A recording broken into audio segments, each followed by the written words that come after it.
En 3/4 de hora nos ponemos de acuerdo con las preguntas. Ahorita ya todo el tiempo es de nuestra maestra invitada.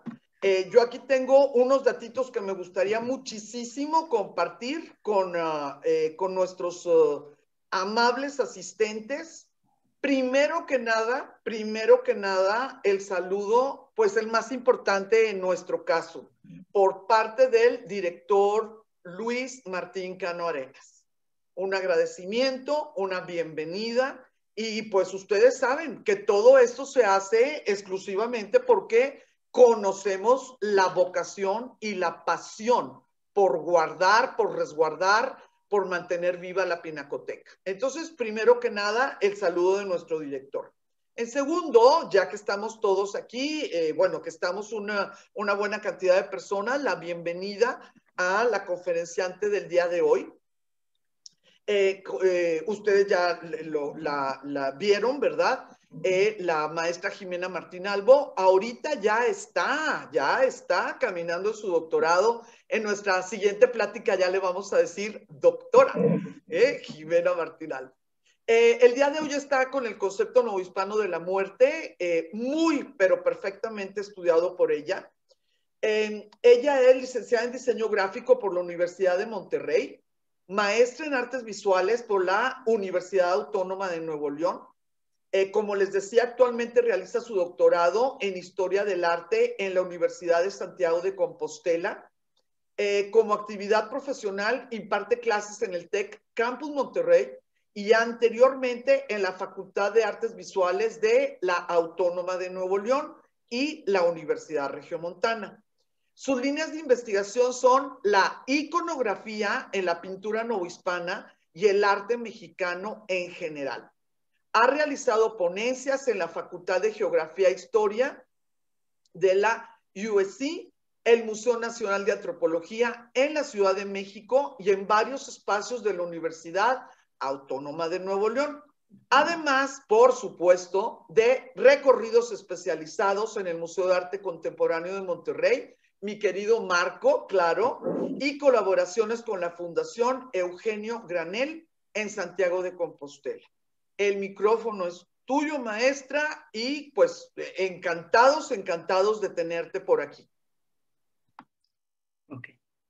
Bueno, pues para empezar, agradecer la invitación, bueno, en una primera instancia de Blanca, también a Erika, que ha organizado muy bien, pues a tanto ponente, y por supuesto al padre Martín Cano, que ya tiene un buen rato que lo conozco.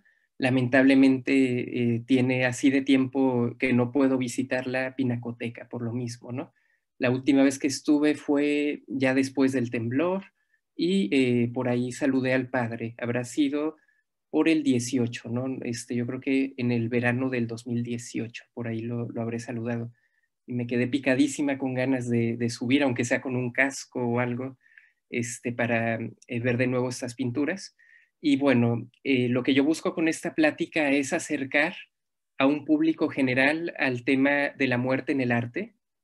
Es un tema que yo me he dado cuenta que genera mucho interés, es un tema pues que para el ser humano es muy trascendente, el ser humano siempre ha pensado en la muerte y que tenemos esta joya en el centro histórico de la Ciudad de México, esta joya, bueno, lamentablemente ahora difícil de visitarla, al menos la Pinacoteca. Y bueno, mi idea es esa, es acercar estos conceptos generales, generar un poco más de preguntas en el auditorio más que respuestas, generar esas ganas de visitar la Pinacoteca en cuanto esté abierta y de leer algunos libros. Yo por aquí les comentaré alguna bibliografía, ¿no? De que yo he podido estudiar sobre la muerte para el novohispano, ¿no? Aquí pasando a la siguiente diapositiva. Muy bien. Bueno, para situarnos bien en el contexto, sobre todo si tenemos algún asistente que no haya estado las sesiones anteriores, recordar que la Pinacoteca de la Profesa se encuentra en el centro histórico de la Ciudad de México y bueno, es una de las pinacotecas del periodo virreinal más ricas de todo el país, ¿no? Seguramente las más ricas son el Museo del Virreinato en Tepozotlán, el Museo de Guadalupe en Zacatecas, obviamente el MUNAL y por supuesto en nuestra pinacoteca que tiene una colección tan vasta que hay pinturas de las que desconocemos, ¿no? Que nos han comentado que no hay espacio para este gran volumen de pinturas que tenemos.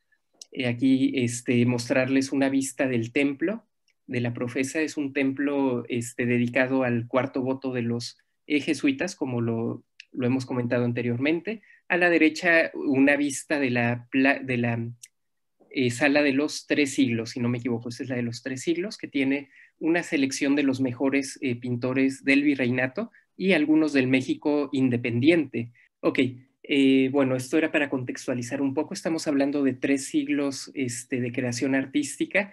Estamos hablando de lo que corresponde al país de México, ¿no? A México. Y estamos situados en una colección del virreinato, iniciada por jesuitas, continuada por los oratorianos, ¿no? En este caso. Y bueno, para hablar de este tema de la muerte en el arte, yo siempre hago una comparación, ¿no? Entonces voy a hablar no solamente de obras de la Pinacoteca, voy a referirme a algunas obras que se encuentran fuera de este recinto, ¿no? Para poder entender cómo se fue transformando el concepto de la muerte, cómo en nuestro virreinato de la Nueva España tuvo su propio concepto y posteriormente nuestro México pues tiene un concepto tan propio que ha llamado la atención en el extranjero, ¿no?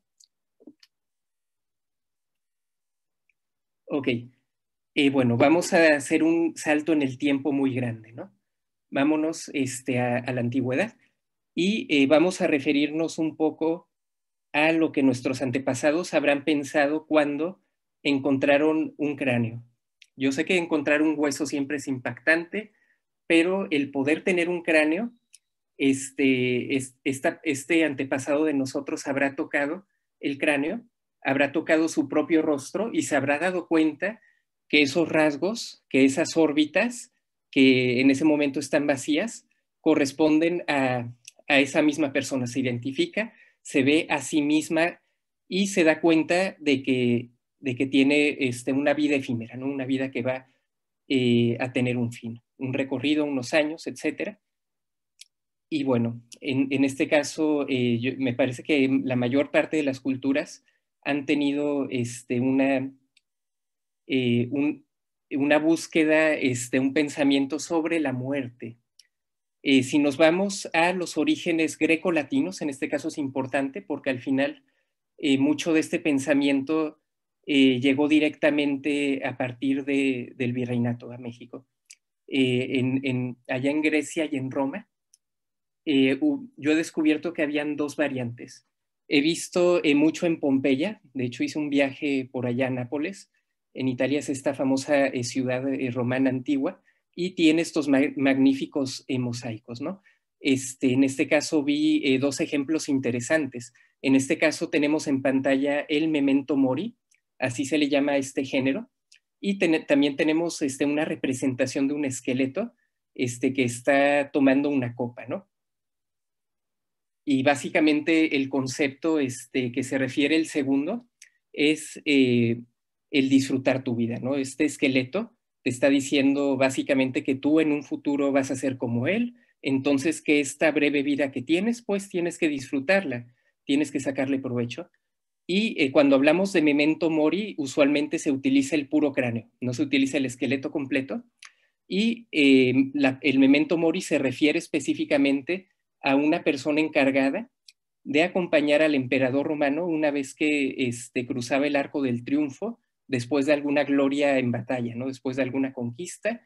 Y memento mori, pues es básicamente recuerda que vas a morir, es lo que le estaba diciendo. Básicamente porque el emperador viene con los ánimos muy altos y hay que, en palabras sencillas, bajarle los humos, ¿no?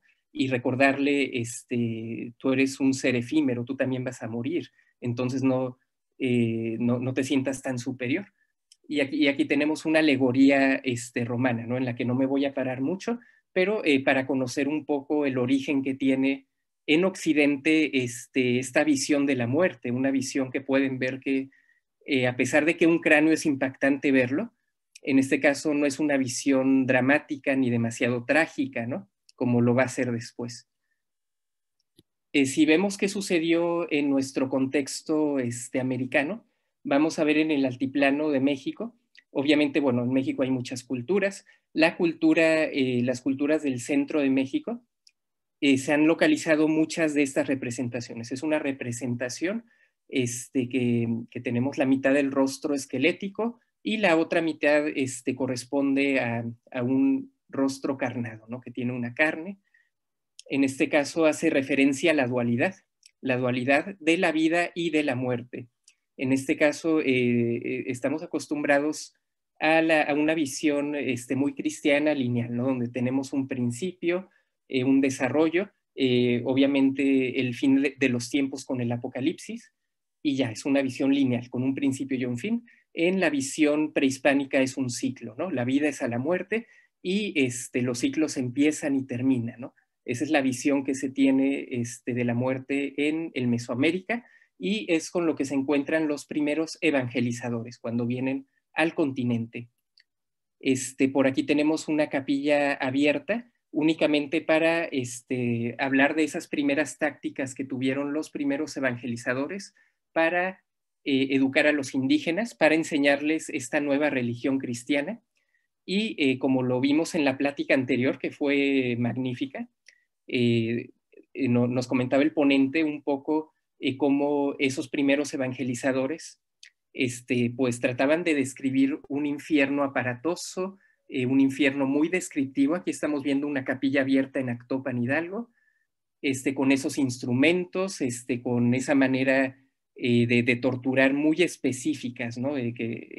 Con la que lo están haciendo, una disculpa, una capilla de los agustinos, ¿no? Esa es una idea del destino. Lo primero que enseñan los evangelizadores a los indígenas es el infierno y el paraíso, ¿no? En este tiempo todavía no están pensando en el concepto del purgatorio, ¿no? Ese es un concepto que vendrá después. Posteriormente, en la época barroca, obviamente viene un ritual barroco muy importante, muy aparatoso, un ritual de la muerte colectivo, ¿no? Del que les iré comentando algunos detalles. ¿Y qué sucede en el siglo XVIII? ¿No? Este siglo a mí me interesa mucho.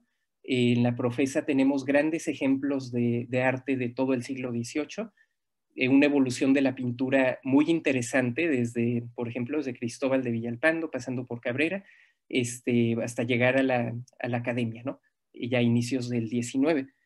Aquí lo interesante es cómo en este siglo XVIII, en estos años de 1700, lo que hoy es México, este virreinato de la Nueva España, se van a generar las grandes fortunas, se van a generar esto que he leído muchas veces, una potencia, el virreinato de la Nueva España como una potencia, y la mayor parte del legado arquitectónico, por ejemplo, corresponde a esos siglos, hablando de estas iglesias ultrabarrocas, estas ciudades patrimonio de la humanidad como Zacatecas, Guanajuato, etcétera.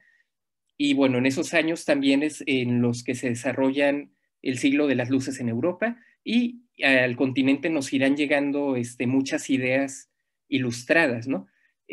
También por esas mismas ideas, también por esa misma bonanza, las costumbres se van a relajar, ¿no? El clero de esa época se va a dar cuenta de que el novohispano pues está relajando esas costumbres y que es necesario encaminarlo al buen camino, ¿no?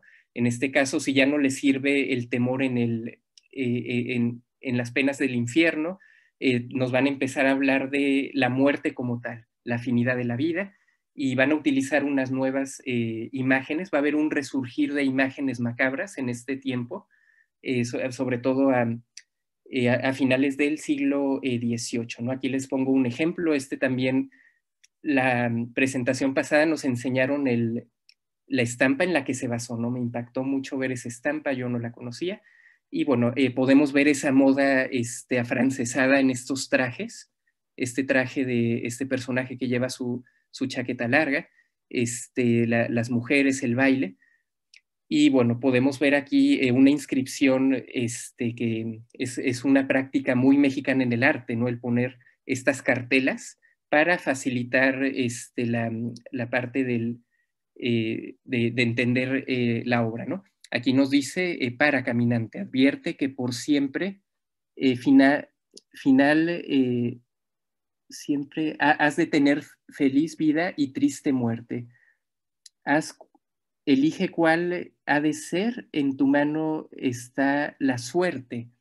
Entonces aquí nos está poniendo como los dos caminos, ¿no? El camino de los vicios y el otro camino que no aparece, ¿no? En la pintura. Entonces, esta pintura nos habla muy bien de cómo es esa sociedad de la época. Obviamente esa sociedad de la época también la encontramos en la colección de pintura de castas. Aquí destaco mucho la colección que tenemos en Monterrey. He visitado diferentes colecciones y a mí me parece una de las mejores, ¿eh? Yo estuve en la de el Museo de América de Madrid y nada que ver. Aquí tenemos en cuanto a cantidad, en cuanto a calidad, tenemos una super colección en Monterrey, ¿no? Que a veces nos dicen que es una ciudad moderna, que no tenemos tanta historia o arte, y bueno, tenemos aquí una colección súper importante que por supuesto en algún momento si desean una colaboración con alguna video en directo en esta colección para conocer un poco a los novohispanos que frecuentaban la profesa, ¿no? Al final estos personajes que vemos en las pinturas son los que conocieron la profesa en esos años de tanto auge, ¿no? Estos que vemos por aquí. También se da mucho en este tiempo este otro género de pintura. Bueno, aquí viene como las edades del hombre. Encontré un cuadro muy parecido allá en Sevilla, muy parecido, pero bueno, de manufactura española. Y también se le llama de la cuna a la tumba, básicamente porque nos va enseñando cómo el ser humano, tanto el género masculino como el femenino, pues van creciendo en edad y llegan a su época más plena y poco a poco van hacia abajo de nuevo, ¿no? Entonces iniciamos en la cuna, terminamos en la cama, ¿no? En la tumba. Entonces son diferentes imágenes que estaban hechas para hacer reflexionar a esos novohispanos que empezaban a ser ilustrados en ese siglo XVIII. En mi plática les voy a comentar algunos aspectos de la representación de la muerte y voy a empezar por dos. Voy a empezar por ese cráneo que ya les mostré. El cráneo, si lo vemos por sí solo, es un signo de peligro de muerte. Entonces nosotros cuando vemos en una instalación eléctrica una calavera, esa calavera nos está diciendo que hay peligro, ahí hay peligro de morir. Entonces es un símbolo que se utiliza en todo el mundo, ¿no? Esa calavera, y que tiene toda una tradición. Les comentaba un poco el sentido que tuvo para los grecolatinos, y en este caso empezó a tomar una gran fuerza a partir de la Contrarreforma, ¿no? De estos años del siglo XVII, siglo XVIII, en los que hay una búsqueda de renovar este catolicismo frente al protestantismo, ¿no? Ahí es cuando un cráneo se convierte en un elemento de piedad, tanto como lo es un rosario, por ejemplo, y que se utiliza habitualmente para reflexionar sobre la muerte, ¿no? Sobre la finitud de la vida y cómo durante esta vida corta tienes que hacer acciones positivas, ya que esa muerte inesperada llega y no vas a tener tiempo, ¿no? De enmendar tus pecados, por ejemplo. Ese es como muy general, hablando de ese cráneo. La gente tenía en sus casas cráneos reales, ¿no? También en los monasterios, en las escaleras, se narra mucho, por ejemplo, en el convento de los franciscanos, allá en Ciudad de México, que en la escalera habían cráneos pues subiendo, ¿no? Y que eran realmente para que la gente recordara su propia muerte, ¿no? Para que te veas a ti mismo en ese cráneo. En la profesa tenemos estos tres ejemplos, bueno, creo que hay más, pero estos son tres muy importantes. uno del siglo XVII, lo tenemos a la izquierda de la colección de los jesuitas. Tenemos a San Francisco de Borja, que bueno, que este santo tiene una historia de conversión muy interesante. Es un santo que es nieto del famoso Papa Borgia, o sea, esta familia muy noble, muy importante, y que bueno, en España son los Borja, ¿no? En Italia son los Borgia, y que bueno, era un duque, tenía muchos títulos nobiliarios y era muy cercano a Carlos, al que conocemos como Carlos V o Carlos I de España, y su esposa, la emperatriz Isabel. En este caso, se dice que este Francisco de Borja tenía por ahí un tipo de crush con la emperatriz, que le gustaba mucho, y sucede que le llega la muerte, ¿no? Ella era muy famosa por ser una mujer bella, y este Francisco de Borja, pues le va a tocar seguir el cortejo fúnebre desde, no recuerdo de qué parte del norte de España a Granada, ¿no? Bajan hasta Granada y es un camino muy largo, y le toca descubrir el ataúd y revisar ese cuerpo de la famosa, de la hermosa reina, y descubrir que esa hermosa y joven emperatriz se había convertido en un cadáver putrefacto. Es en ese momento cuando Francisco se convierte y decide hacer su vida religiosa, decide dejar a un lado todos esos lujos que tuvo anteriormente y convertirse en un jesuita más, ¿no? Se convirtió en San Francisco de Borja y bueno, fue una figura muy importante. Su representación aparece con este cráneo, un cráneo coronado recordando a la emperatriz, y bueno, pueden ver que en este tipo de género, cuando es un santo que está meditando, pues sostiene el cráneo y tiene un crucifijo y bueno, en este caso, en esta época, el famoso rompimiento de gloria, con un gran efecto barroco. El caso de San Francisco de Asís, otro Francisco, es un santo mucho más antiguo, no es un santo italiano de la Edad Media, y en este caso las representaciones medievales nunca aparece con un cráneo, eso es bien interesante. Las representaciones más antiguas en Italia, que son las de Giotto, aparece un hombre joven, robusto, que no tiene barba, y nunca tiene ningún cráneo, ¿no? El cráneo es un elemento que se le adjudica a San Francisco en esta época de la Contrarreforma, y es cuando, bueno, se empieza a hablar de estos valores de humildad y todo esto que conocemos de los franciscanos. Aquí a mí me llamó mucho la atención la diferencia de los cráneos, por ejemplo. El cráneo de San Francisco de Borja, a la izquierda, a mí siempre me llamó la atención que el artista lo pone de unos colores más claros, ¿no? El color del cráneo que sostiene San Francisco de Asís es un color que recuerda la tierra, que recuerda esa humildad, ¿no? El humus, la tierra, ¿no? Que al final vamos a acabar todos en la tierra, ¿no? Una pintura del famoso pintor Juan Correa del siglo XVII al XVIII, a inicios del XVIII, y bueno, Cristóbal de Villalpando, ¿no? Que colaboraron por ahí en DF, estos dos artistas. Y bueno, aquí tenemos una Santa Teresa. En este caso, ella no sostiene el cráneo, sino que lo tiene sobre la mesa. En este caso, es un elemento un poco secundario en el cuadro. En este cuadro lo importante no es tanto la reflexión en la muerte, sino el presentarnos a una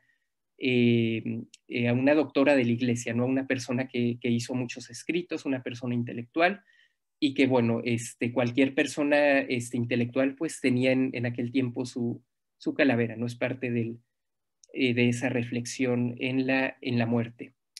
Uh-huh. Aquí, si profundizamos en la representación de San Francisco de Asís, bueno, les muestro el de la profesa a la izquierda.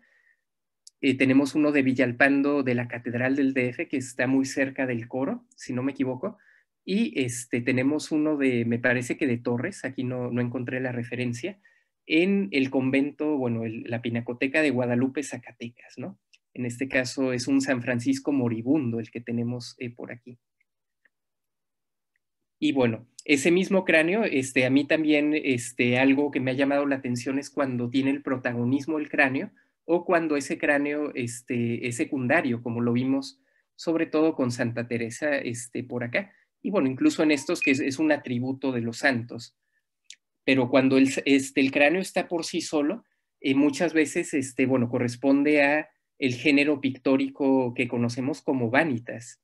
Este género se da en el periodo barroco, se da tanto en países protestantes como en países católicos y habla siempre sobre esta finitud de las terrenales, ¿no? Todo lo terrenal se acaba y por eso nos ponen elementos que no van a durar, como lo son las flores, como son las burbujas de jabón, por ejemplo, un reloj de tiempo en este caso, y las glorias del ser humano que van a ser derrotadas por la muerte, ¿no? Como el conocimiento, por ejemplo, aquí tenemos un libro, y bueno, aquí les muestro un detalle de la alegoría de la muerte, que por sí solo no es un cráneo, es un esqueleto completo, pero bueno, aquí lo que me llama la atención es que lo tenemos de frente, este cráneo. Ahorita lo comentaré un poco el por qué me llama la atención el tenerlo de frente. Aquí abajo tenemos un ejemplo europeo y aquí arriba tenemos otro de la Nueva España que se encuentra en el Museo Nacional del Virreinato, ¿no? El famoso Políptico de la Muerte, que es una obra de arte increíble allá en Tepozotlán.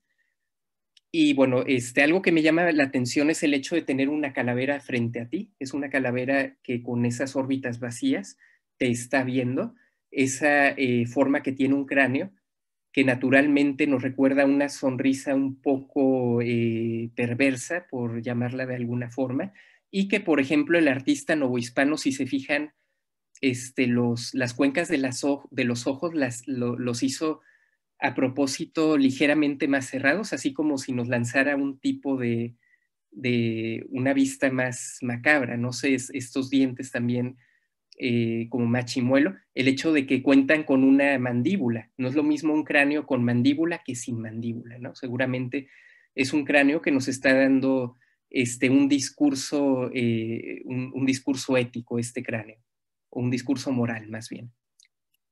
Y bueno, aquí les pongo una obra relacionada al purgatorio. Y bueno, me preguntarán qué tiene que ver el purgatorio con las calaveras. Aquí hay algo bien interesante.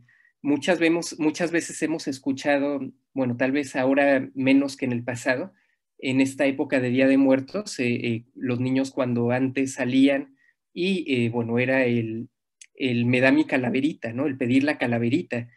Y bueno, yo siento que ahora en el presente es un poco más la influencia del Halloween, pero tradicionalmente se pedía la calaverita en estas fechas de los difuntos. Y bueno, ¿esto a qué se debe? Les platico un poquito la historia. Básicamente porque a partir de la contrarreforma, una manera en la que el catolicismo brillaba junto al protestantismo era en esta creencia del purgatorio, ¿no? Los protestantes no creían en el purgatorio como un estado intermedio entre cielo o el infierno, ¿no? Un lugar donde vamos a pagar esas penas menores antes de poder alcanzar la gloria. Se dice también que son pocas las personas que acceden de inmediato al cielo, que incluso muchos santos tienen que pasar un tiempo en el purgatorio, que poca gente se puede salvar de pagar alguna pena, aunque sea menor.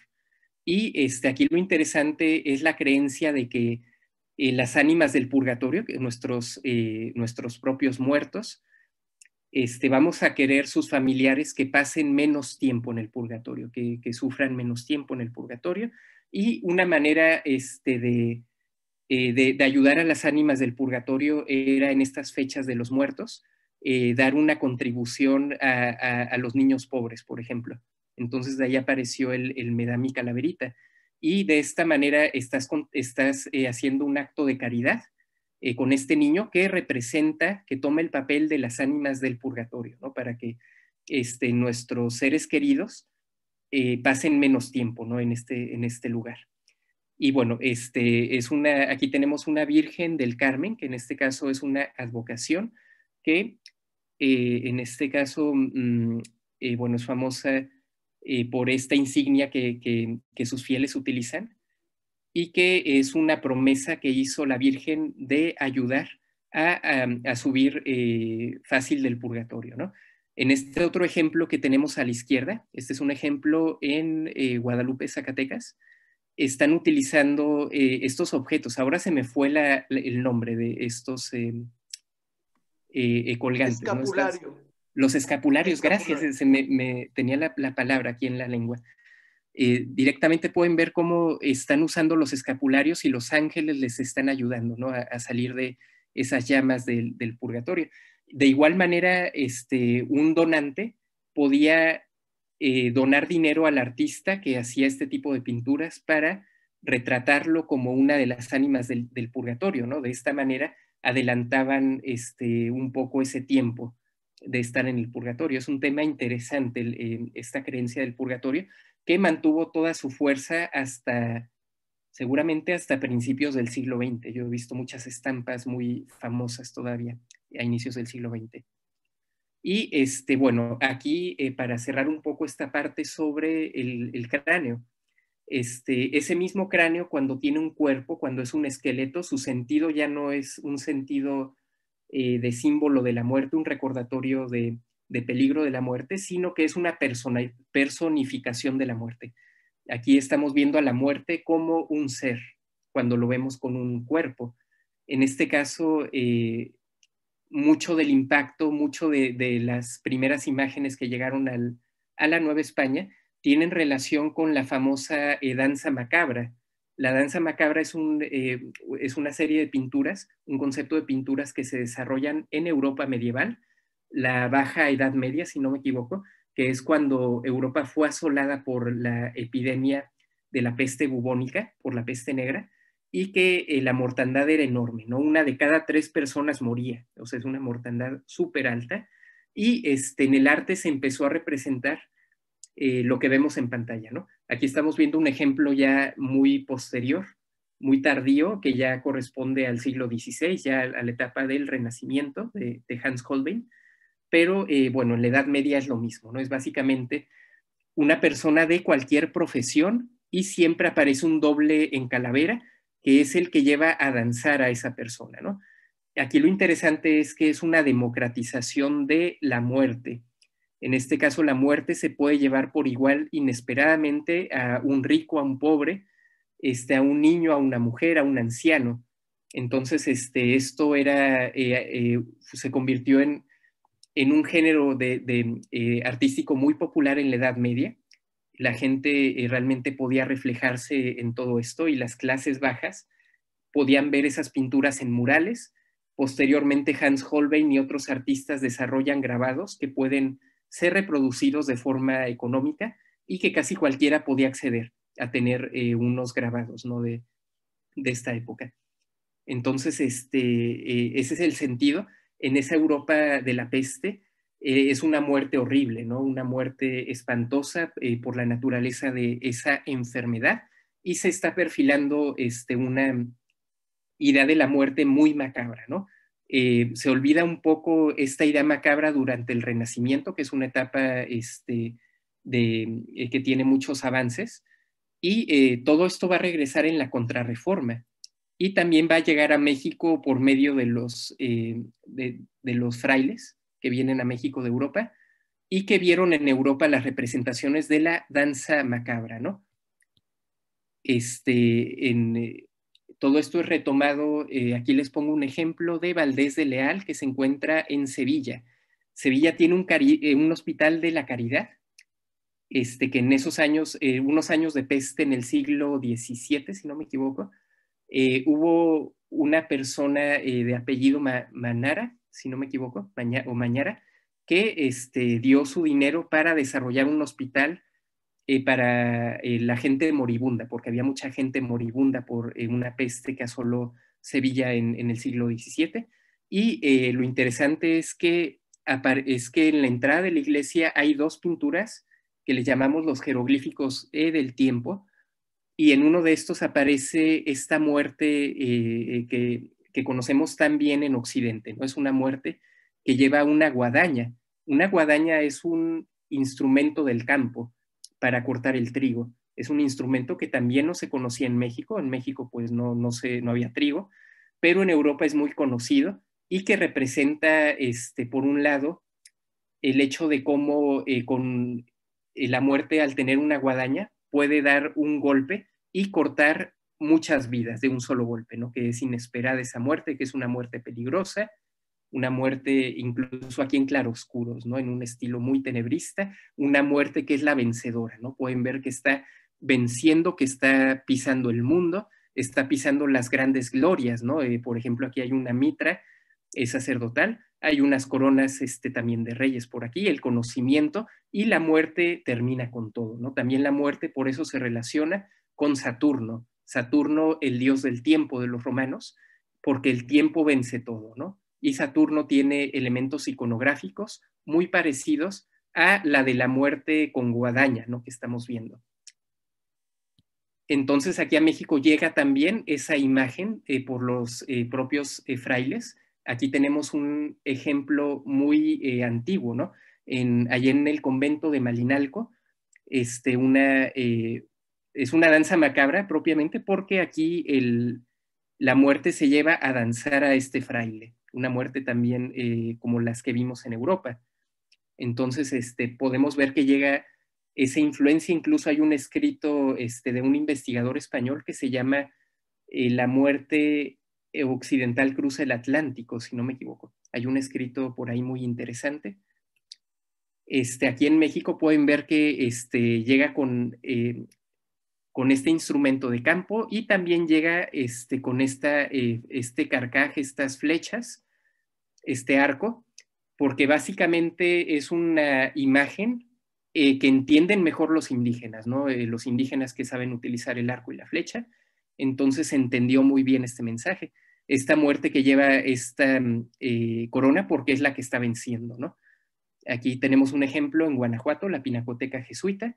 De nuevo, el políptico de la muerte allá en Tepozotlán. Y por supuesto, de una manera muy tardía, la alegoría de la muerte en la Pinacoteca de la Profesa, ¿no?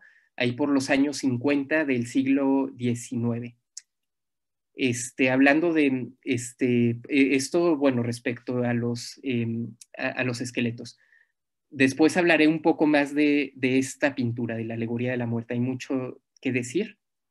Voy a pasar a un tema de los cadáveres. Ya hemos visto pues imágenes de cráneos, esqueletos. Vamos a ver cadáveres ahora.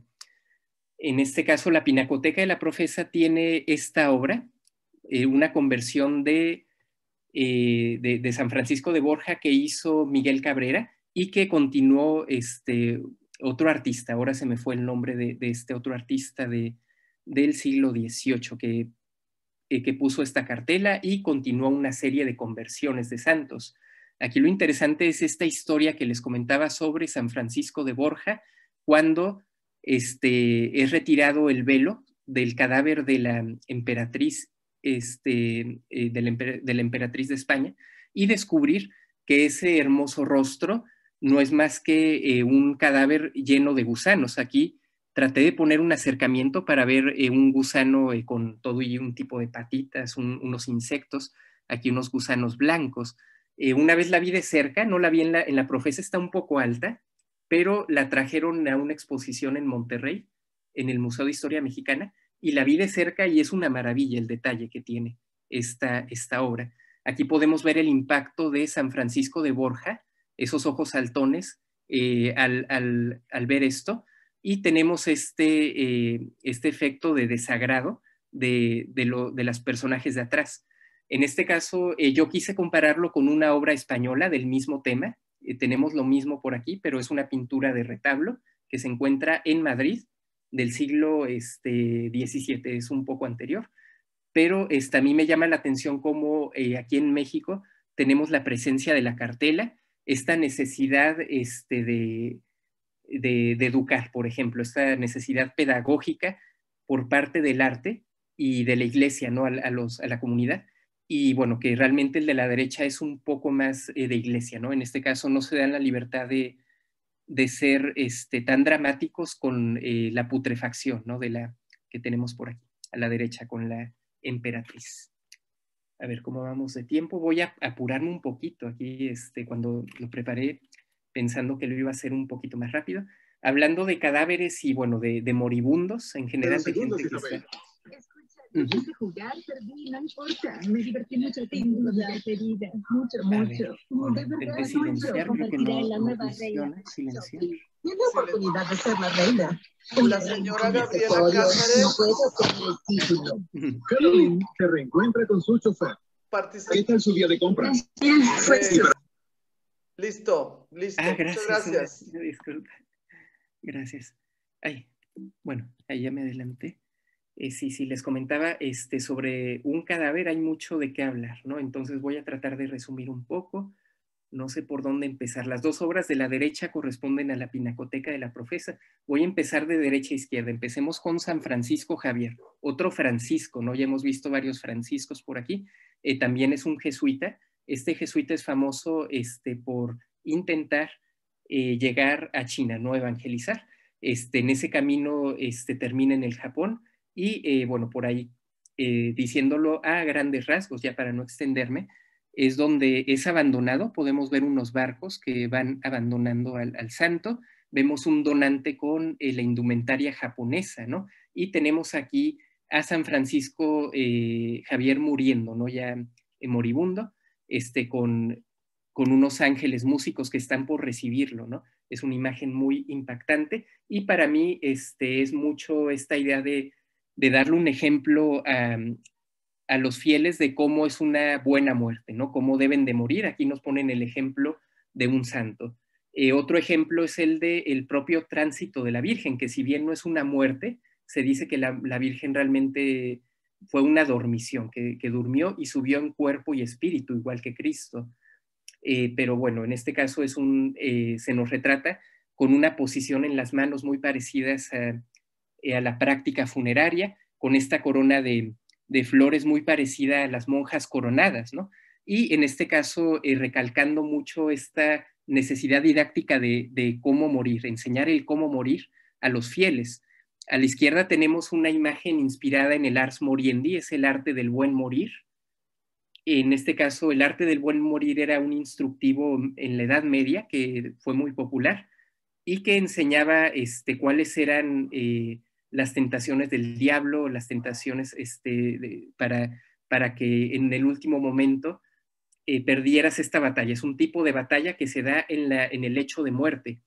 Y bueno, ahí podemos ver a los diferentes participantes en estas ceremonias luctuosas y recalcar también ese ritual barroco funerario, ¿no? Como en ese tiempo la idea de la muerte era comunitaria, se compartía el espacio con el moribundo, la enfermedad, a los niños no se les ocultaba al pariente muerto, también habían gente que contrataban para que llorara por el difunto y era algo de lo que todo mundo se enteraba, ¿no? Es muy diferente a nuestra concepción tal vez más ilustrada de la muerte, donde le tenemos miedo a la muerte, donde le tenemos horror y queremos ocultarla, ¿no? También esta idea un poco más ilustrada, más higienista, de que nos acercamos a una persona enferma, a una persona que está por morir y tenemos miedo de que nos infecten. Tenemos una idea muy diferente a esta etapa barroca, ¿no? Esta imagen barroca que tenemos por ahí. Aquí tenemos una mala muerte, más bien, ¿no? Realmente estamos viendo cómo en los cadáveres putrefactos se reflejan a veces los pecados de la persona. Es un dato que he encontrado. Y también esas tripas de fuera que me recuerdan tanto esas penas del infierno donde están sacando los intestinos y todos estos órganos interiores, ¿no? A la gente que está en el infierno. Aquí una comparación, me llamó mucho la atención esta imagen de abajo, es una de arte contemporáneo, pero es una composición muy parecida. Es del recientemente fallecido Arturo Rivera, un artista contemporáneo, también muy inspirado por el tenebrismo, por el arte barroco. Y bueno, aquí quería mostrar un poco de arte contemporáneo, ¿no? También como a veces estas pinturas de la Profesa de hace 200, 300 años, pues ya no les vemos la relación con la actualidad, pues claro que hay artistas que se nutren mucho de su influencia artística en el pasado, ¿no? Yo me cuento entre estos artistas incluso, ¿no? Yo también pinto al óleo. Y bueno, esta pintura, lo que voy a comentar ya para ir cerrando, que veo que ya se me está agotando el tiempo, que se puede hablar mucho de esta obra, ¿no? También me parece que fue el compañero Villavicencio el que desarrolló un texto sobre esta pintura, un texto muy interesante, ¿no? Donde incluso encontró la relación con el vestido de la esposa de Santana, ¿no? Es de la época de Santana, 1850 y tantos.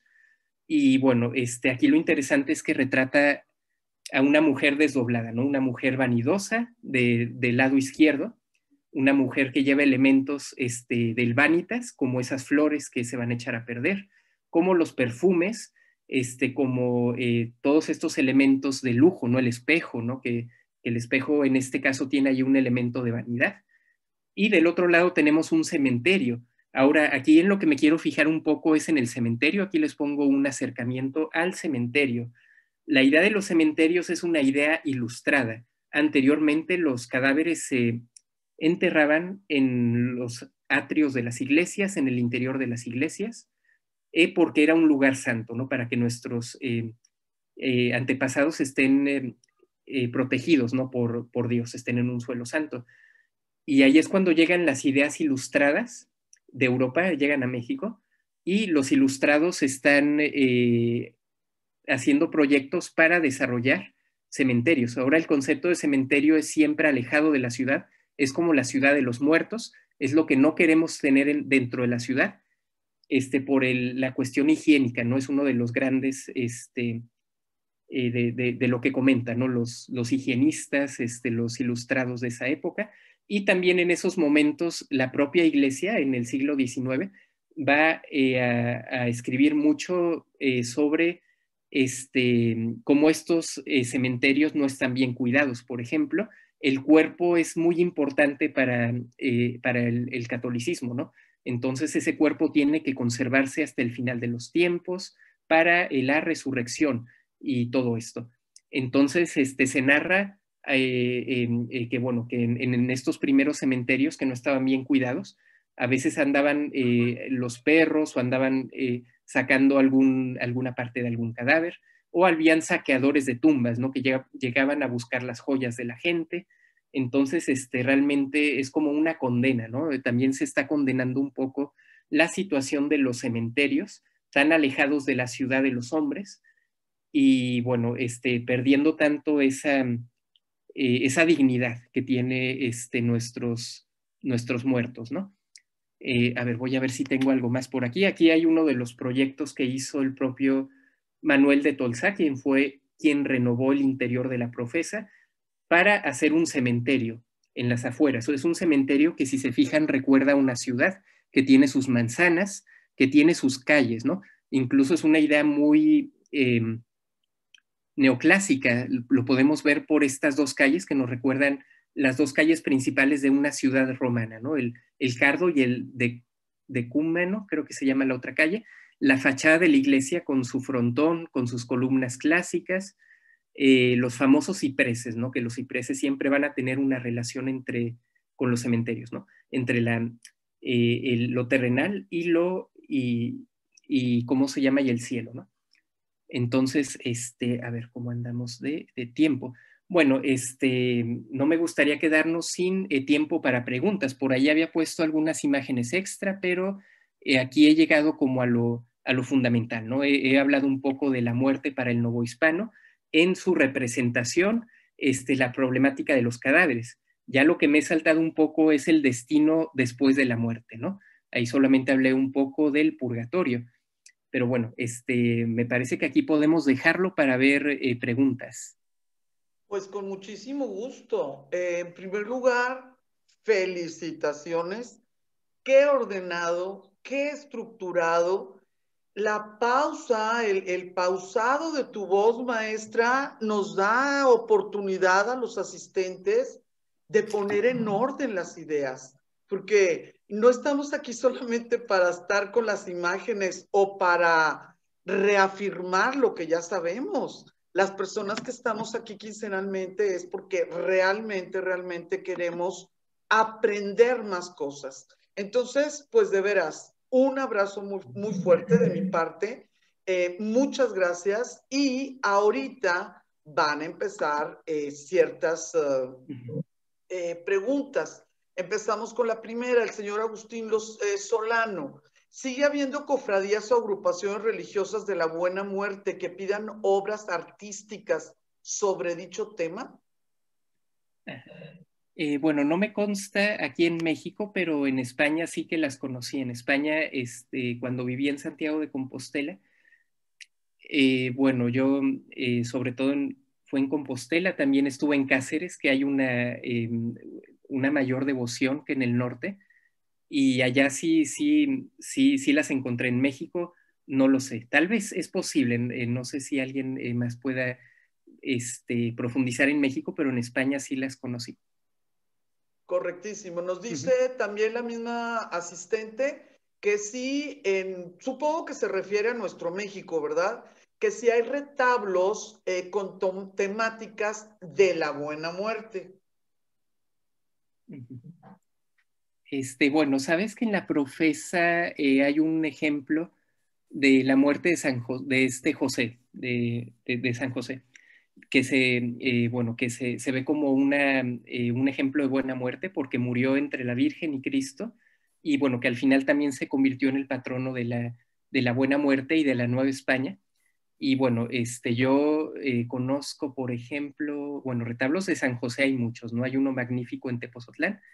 Esas pinturas con San José moribundo, no sé si hayan correspondido a retablo o hayan estado en los claustros. Esa duda no la sabría decir. No sé si alguien propiamente de la Profesa nos pueda por ahí comentar esa duda. Pudiéramos hacer solamente un pequeño comentario con respecto a la idea de retablo. Tal vez el retablo implica demasiada importancia por la cantidad de elementos que involucra.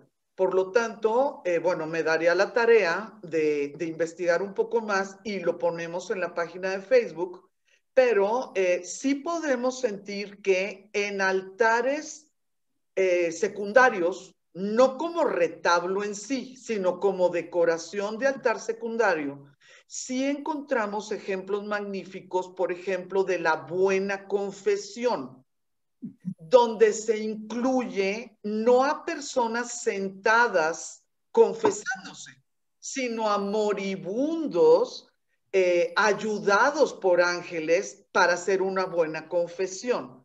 En ese sentido de moribundo, sí tiene una relación directa con la buena muerte. ¿O qué piensa usted, maestra? Sí, muy de acuerdo. Y bueno, hay muchas imágenes, pero bueno, ahora pensando en imágenes relacionadas a la muerte, vimos algunos ejemplos, pero por ejemplo el purgatorio, en retablos, esos los vimos la sesión pasada. Y bueno, como bien dices, tal vez esta otra relación con la buena confesión que comentas, sí. Entonces, si pudiéramos sentir algo por ahí.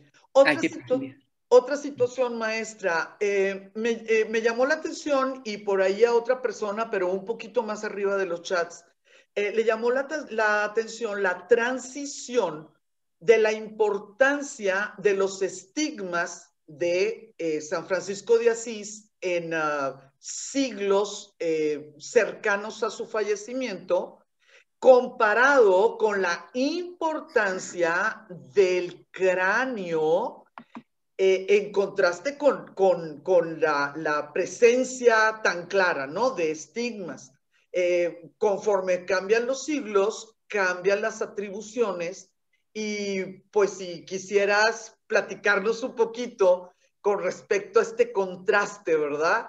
Estigmatización en algunos siglos, amor o cariño por la muerte en otros. ¿Nos hicieras el favor? Con todo gusto.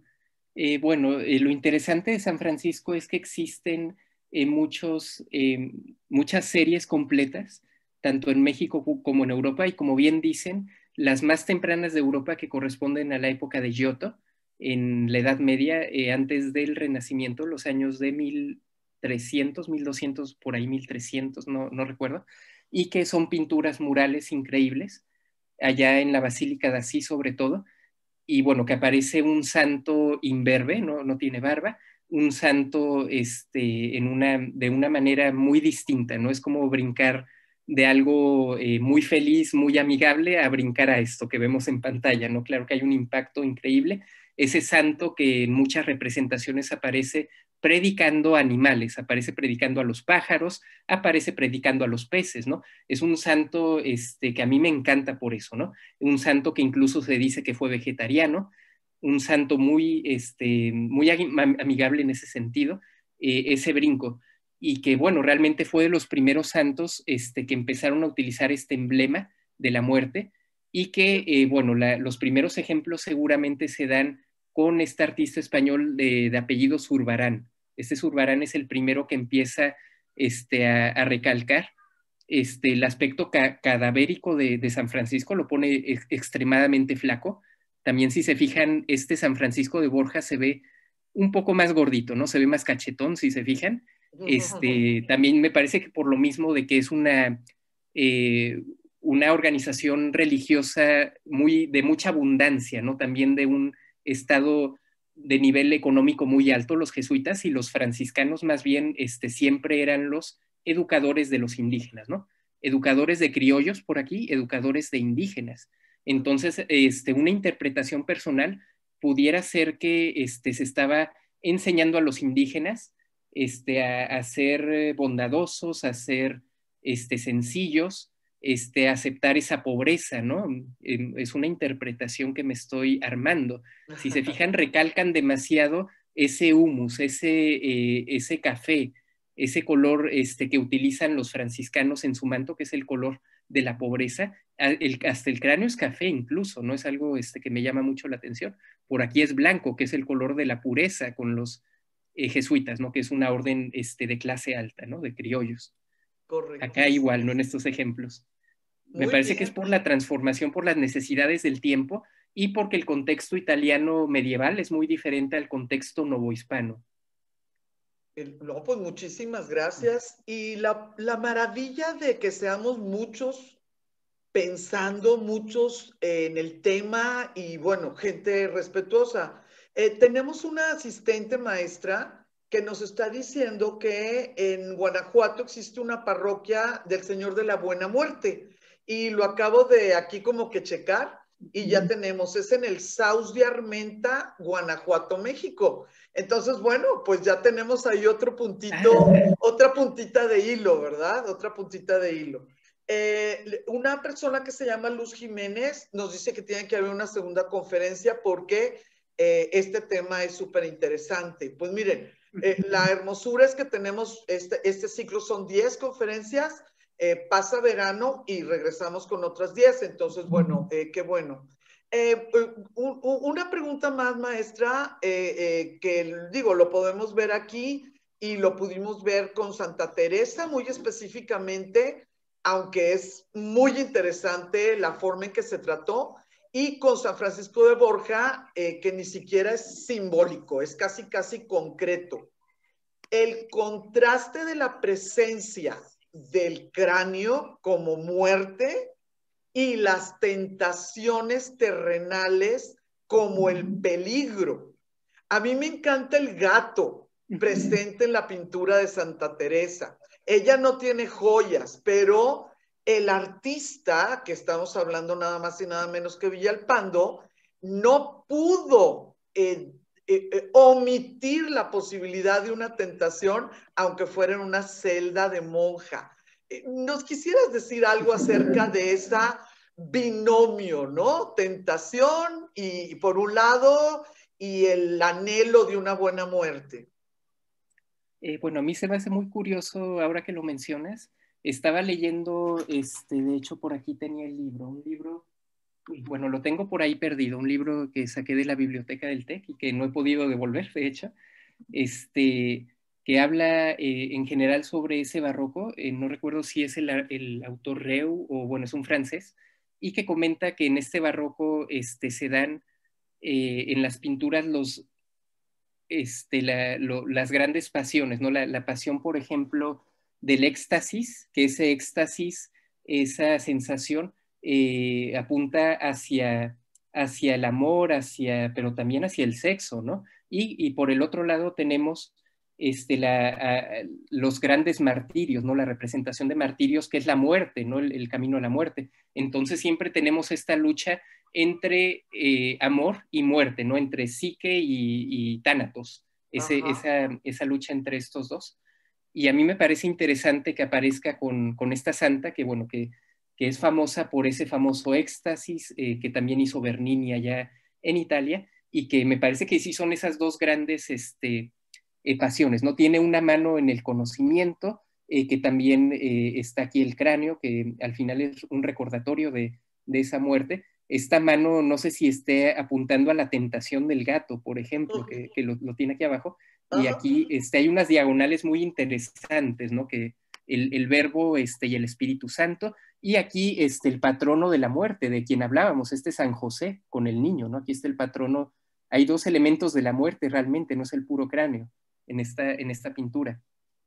Excelente, ay, excelente. Pues maestra, le voy a tener que pedir un permiso porque una persona la señora Teresa Gómez nos dice que sí, la Pinacoteca está ofreciendo reproducciones con, por ejemplo, la alegoría de la muerte. Pues le voy a tener que contestar que sí, aunque no es parte de la conferencia, pero bueno, aprovechando que está en este momento, ¿no? En el chat. Pues seguimos con muy buena asistencia, maestra Martín. En este momento están a 45 personas con nosotros, pero les recuerdo que hay otros 2 canales transmitiendo su conferencia. Entonces yo creo que sí llegamos a los 150, 180 personas interesadas en el tema, en la Pinacoteca, y seguramente muy agradecidos pues por la claridad y por la extensión de la plática. Vamos a solamente decirles a nuestros asistentes que ya sería la última oportunidad para hacer alguna pregunta o alguna aclaración por el chat, y si no lo tenemos, le pasamos el micrófono a nuestra expositora y damos por terminado nuestra charla. Pues nadie se nos fue, maestra, ¿eh? Nadie se nos fue. A ver, dígame, maestra, ¿no es una de las pruebas más importantes de un expositor? Entonces, parece que la doctora Erika, quiere... No, solo quería agradecer a Jimena su presentación, pero ya ahorita ya que concluya. Listísimo, listísimo. Pues entonces ya no tenemos preguntas. Yo agradezco de corazón a los asistentes. Les recuerdo que esta es nuestra 5ª sesión. Nos falta todavía pues la mitad del ciclo. Espero seguir de alguna manera teniendo contacto con los asistentes. El micrófono ya queda. Está la doctora Erika y por supuesto para finalizar con la maestra Jimena Martín Albo. Muchas gracias. Bueno, muchas gracias a todos los asistentes. Muchas gracias, Jimena, por tu presentación. Les recuerdo que nuestra siguiente sesión es el miércoles 28 de abril a las 18 horas. Toca el turno de Edgar Mejía, quien nos hablará de la historia, arquitectura y estética del oratorio de San Felipe Neri de la Ciudad de México. Un comentario, Jimena, nos pide o dónde se te puede localizar para solicitar material o bibliografía respecto al tema. Entonces te agradeceremos eso, por favor. No sé si pasar mi correo o, por ejemplo, a quien lo pida, ustedes se lo pueden proporcionar. Sí, o te das cuenta de academia.edu, algún repositorio institucional donde podamos leer tus publicaciones. Me parece que sí estoy en Academia y también el repositorio de la Universidad Autónoma de Nuevo León, su revista de Imaginario Visual, bueno, también hay un artículo por ahí. Y bueno, por ahí creo que sí, aparece... ¿Haces el favor de pasárselo a Blanca para que ella lo suba? Con todo gusto, sí. Qué bueno. Con todo gusto. Ella directamente lo sube a la página de la profesora. Claro. Entonces, bueno, pues muchas gracias, Jimena. Gracias. ¿Algo que quieras concluir? Bueno, pues una vez más agradecer pues esta oportunidad de sumarme, de meter este pequeño granito de arena y que, bueno, que todos somos parte de esta pinacoteca de la Profesa. Todos y todas podemos hacer algo por ayudar. No es solo estar esperando a que por fin suelten el dinero para restaurar. Todos podemos hacer algo, ¿no? Yo espero haber sembrado un poco ese gusto, esa inquietud por algún día visitar esta pinacoteca, por leer más, por valorar más a los académicos que nos dedicamos a la investigación y que hemos sufrido mucho con esta pandemia, ¿no? Y de por sí nunca ha sido muy bien valorado este trabajo en México, más ahora, ¿no? Entonces, este llamamiento para valorar y para tener orgullo de ser de México y de tener estas joyas en este México. Eso por parte de lo que tengo que comentar como exponente. Que nos entregaste la calidad de información y por tu amor a la Pinacoteca. Muchas gracias de parte del director, muchísimas gracias por nuestra parte y recordándoles a todos, la liga para la grabación ya va a estar mañana lista. Muy, pero muy amable. Como tú eres la anfitriona, tú me tienes que hacer el favor de cerrar esta reunión. Con todo gusto. Bueno, entonces, pues estoy a sus órdenes. Por ahí pueden buscarme, estoy acá en Monterrey y soy una gran apasionada de esta identidad virreinal que tiene México. Yo 1000 veces me di vuelta al centro histórico de Ciudad de México y he recorrido el Bajío e incluso aquí en Nuevo León, lo poco o mucho que tenemos también sé ponerlo en alto, ¿no? Esas pinturas de castas que tenemos en el Museo de Historia Mexicana, un hermoso palacio del obispado que tenemos aquí en Nuevo León, una catedral muy sencilla pero muy bella y barroca también, y bueno, también el sentir orgullo por lo que tenemos muchas cosas, ¿no? No solo estar viendo lo que por allá tienen, y también recordarles que yo estuve en Europa, conocí las mejores catedrales y créanme que lo que tenemos en DF, Puebla, Morelia, está a la altura, pudiera estar por allá, es igual de hermoso y a su manera, ¿no? Entonces, llevarnos ese orgullo y pues difundirlo, ¿no? No solamente decir qué bonito, sino también hacer algo por la gente que vive del arte, como somos los presentes. A veces hacemos esto de una manera, damos de más a veces, claro, recibimos claro. muy poquito, pero también para que se nos valore un poco. Sin duda. Bueno, sí. Muchas gracias por tus palabras, Jimena. Gracias. Gracias, Erika. Tomemos lo muy bueno. contenta de poder haber participado y darle vida a estos muertos, ¿no? De los que hablamos hace rato. Muy bien, muy bien. Bueno, muchas gracias a todos. Pondré fin entonces, chao. Adiós. Hasta luego. Adiós. Adiós.